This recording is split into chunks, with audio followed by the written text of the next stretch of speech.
여드레가 차서 아기에게 할례를 행할 때에 그 이름을 예수라고 하였다. 그것은 아기가 수태되기 전에 천사가 일러준 이름이다. 모세의 법대로 마리아와 요셉이 정결 예식을 행하는 기간이 다 된 후에 그들은 아기를 죽게 드리려고 예루살렘으로 데리고 올라갔다. 그것은 주의 율법에 어머니의 태를 처음 여는 남자아이마다 주의 거룩한 사람으로 불릴 것이다 라고 기록된 대로 한 것이요. 또 주의 율법에 산비둘기 한 쌍이나 어린 집비둘기 2마리를 드려야 한다고 이르신 대로 희생제물을 드리려는 것이었다. 그런데 마침 예루살렘에 시몬이라는 사람이 있었는데 그 사람은 의롭고 경건한 사람이므로 이스라엘이 받을 위로를 기다리고 있었고 또 성령이 그에게 임하여 있었다. 그는 주께서 보내시는 그리스도를 보기 전에는 죽지 않을 것이라는 성령의 지시를 받은 사람이다. 그가 성령의 인도로 성전 안에 들어갔을 때에 마침 아기의 부모가 율법이 정한 대로 행하고자 하여 아기 예수를 데리고 들어왔다. 시몬이 아기를 자기 팔에 받아서 안고 하나님을 찬양하여 말하였다. 주님, 이제 주께서는 주의 말씀을 따라 이 종이 세상에서 평안히 떠나갈 수 있게 해 주셨습니다. 내 눈이 주의 구원을 보았습니다. 주께서 이것을 모든 백성 앞에 마련하셨으니 이것은 이방 사람들에게는 계시하는 빛이요 주의 백성 이스라엘에게는 영광입니다. 아기의 아버지와 어머니는 시몬이 아기에 대하여 하는 이 말을 듣고서 이상하게 여겼다. 시몬은 그들을 축복한 뒤에 아기의 어머니 마리아에게 말하였다. 보십시오. 이 아기는 이스라엘 가운데 많은 사람을 넘어지게도 하고 일어나게도 하도록 세우심을 받았으며 비방을 받는 표징으로 세우심을 받았습니다. 그리고 칼이 당신의 마음을 꿰뚫을 것입니다. 이것은 많은 사람의 마음에 품은 생각들을 드러내시려는 것입니다. 아셀 지파에 속하는 바누엘의 딸로 안나라는 여예언자가 있었는데 나이가 많았다.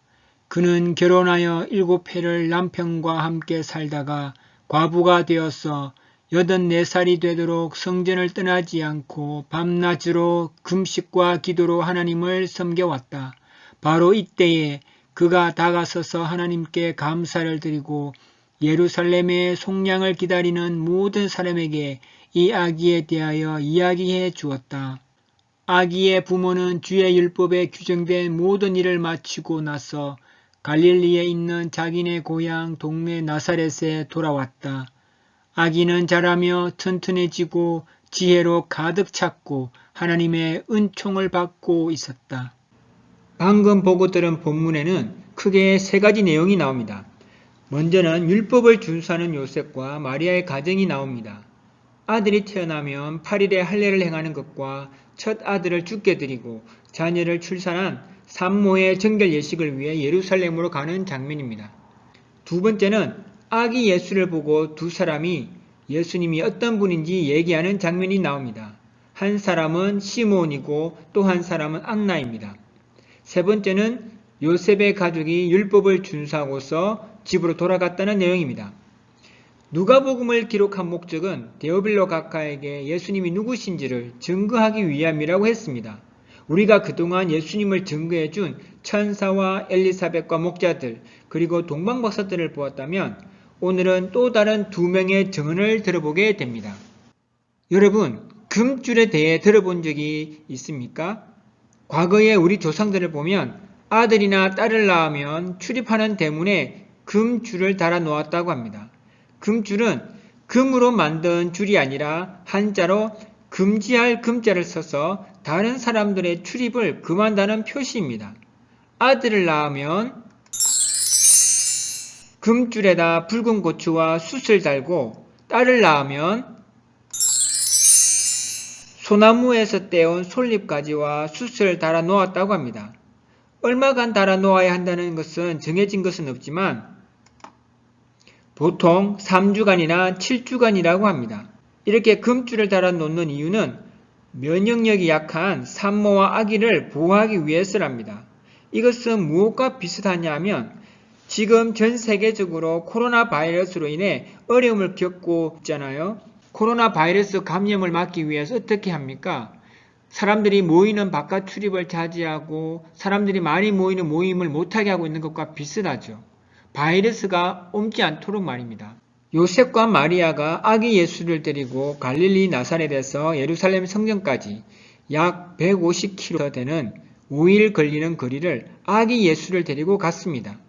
넉넉하지 않은 형편에도 요셉과 마리아는 율법을 준수하기 위해 갈릴리 나사렛에서 예루살렘 성전까지 먼 곳을 그들은 가게 되었습니다. 정결의식을 치를 때가 된다라는 말은 레위기 12장 2절에서 4절 말씀을 보면 아들을 출산했을 경우는 40일을 말을 하고요.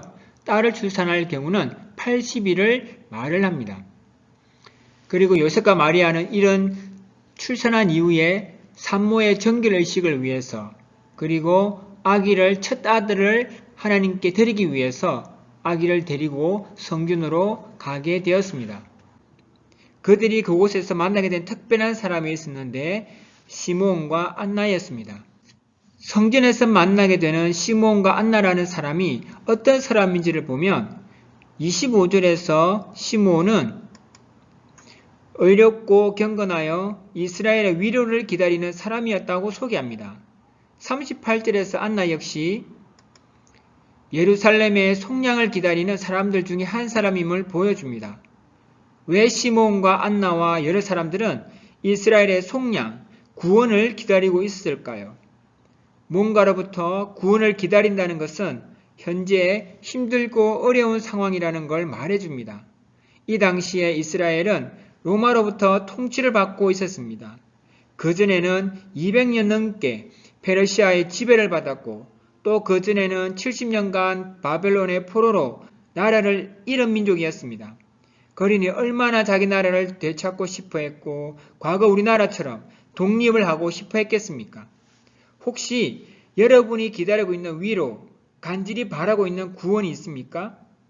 현재 우리뿐 아니라 전 세계 사람들이 가지고 있는 위로와 바라고 있는 구원이라고 한다면 코로나로부터의 자유, 구원이 아닐까 생각합니다. 러시아에서는 코로나로 인해 허가증을 까다롭게 발급해 주면서 허가증을 발급받아야만 집 밖을 나갈 수 있게 하고 있어서 반강제적으로 집안에 감금시키고 있는 실정이라고 합니다. 현재 우리보다 훨씬 힘들고 어려운 상황입니다. 비행기가 운행되지 않아서 한국으로 들어와야 할 사정이 생긴 사람들이나 선교사님들이 상당히 힘들어하고 있습니다. 그런데 하나님은 어떤 분이신가요? 그는 자비로우신 아버지시요 온갖 위로를 주시는 하나님이시요. 그래서 그 하나님을 찬양합시다라고 합니다. 하나님은 이스라엘의 위로를 기다리던 시므온에게 위로를 보게 해주셨습니다. 그는 이스라엘의 위로와 구원을 바라고 있었지만 하나님은 이스라엘뿐 아니라 이방을 비추는 빛으로 모든 이방의 위로를 보게 해주셨습니다. 이스라엘의 속량, 이스라엘의 구원을 바라던 안나에게도 이스라엘만의 구원이 아닌 이방을 구원하는 구원자로 이 땅에 오신 메시아를 보게 해주셨습니다. 모든 이방을 구원하기 위해 오신 예수님에 대한 시므온과 안나의 증언은 무엇일까요? 시므온이 아기 예수를 보고서 예수님을 증거합니다. 제 두 눈으로 주의 구원을 보았습니다. 이방 사람에게는 계시의 빛이요. 안나 역시 시몬과 같은 시간에 아기 예수를 보고서 구원자라는 것을 알게 되었고 예루살렘의 구원을 고대하는 사람들에게 예수에 대해 이야기해 주었습니다. 예수님을 증거하기 위해 기록한 누가복음의 저자는 시므온과 안나 두 사람의 증언을 통해서 우리에게 무엇을 말해주고 싶어하는 것일까요? 예수님이 누구시다? 네, 온 세상의 위로와 구원을 위해 오신 분이시다라는 사실을 알려주고 싶어 하세요. 그런데 시므온과 안나가 본 것은 엄마 마리아의 품에 안겨 있었을 아기잖아요.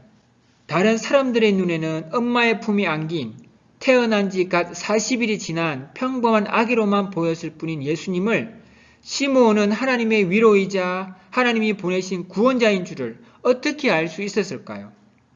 25절, 26절, 27절에서 계속 반복되고 있는 단어가 있는데 바로 성령입니다. 25절에는 성령이 그에게 머물러 계시더라.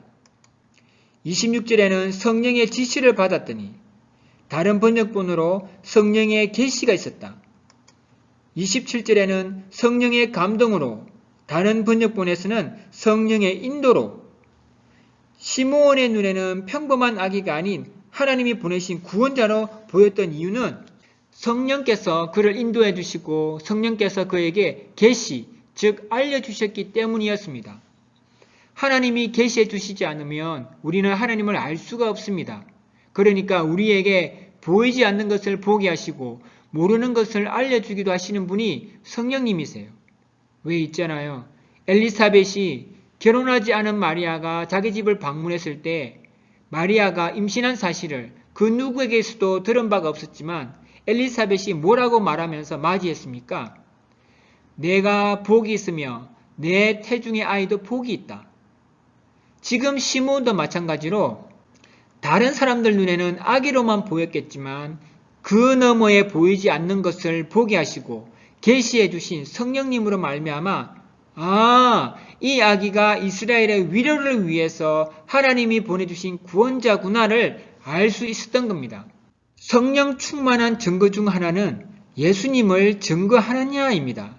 왜냐하면 성령을 이 땅에 보내신 가장 중요한 목적이 예수님을 증거해 주시기 위함이기 때문입니다. 요한복음 15장 26절 아버지께로부터 오시는 진리의 성령이 오시면 그분이 나를 증거해 주실 것이다.